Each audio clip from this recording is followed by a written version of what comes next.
I'm honored today to address the International Convention for a Free Iran.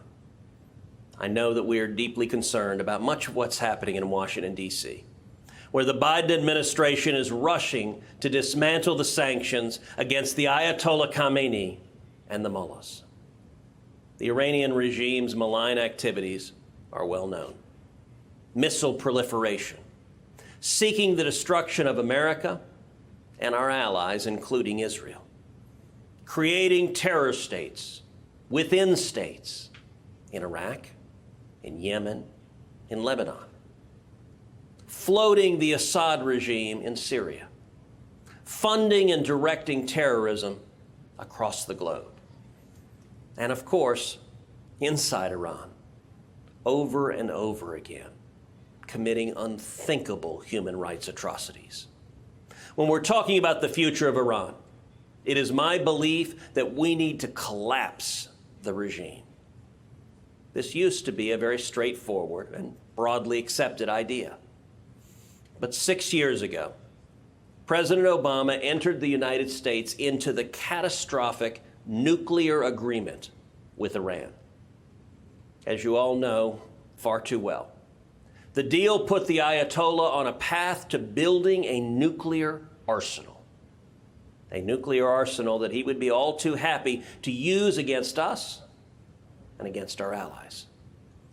It also reconnected Iran to the global financial system and flooded the Ayatollahs with hundreds of billions of dollars in sanctions relief, giving them everything they needed to launder vast sums of money across the world for terrorism and proliferation. Alongside the deal, they sent $1.7 billion in unmarked cash to the Ayatollah as part of a ransom for hostages, because the Obama administration knew how it would look if they implemented the deal without at least some hostages being released. I urged President Trump to withdraw from this disastrous deal, and he did so.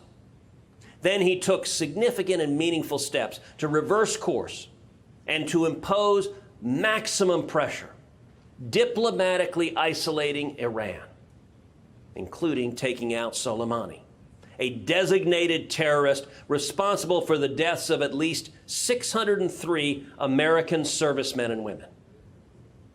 We're now heading into a dangerous chapter with the Biden-Harris administration. They work actively to undermine the national security gains made in the last 4 years and to reinvigorate the Ayatollahs. The administration has shown every sign that it intends to and will embrace and appease the regime. And we're seeing the fruits of that appeasement in the form of constant attacks by Iran and by its terrorist armies on American forces and on our allies across the Middle East.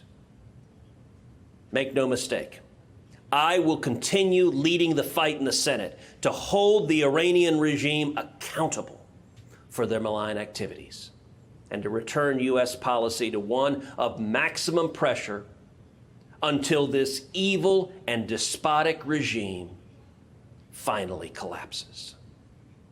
Not talking over it.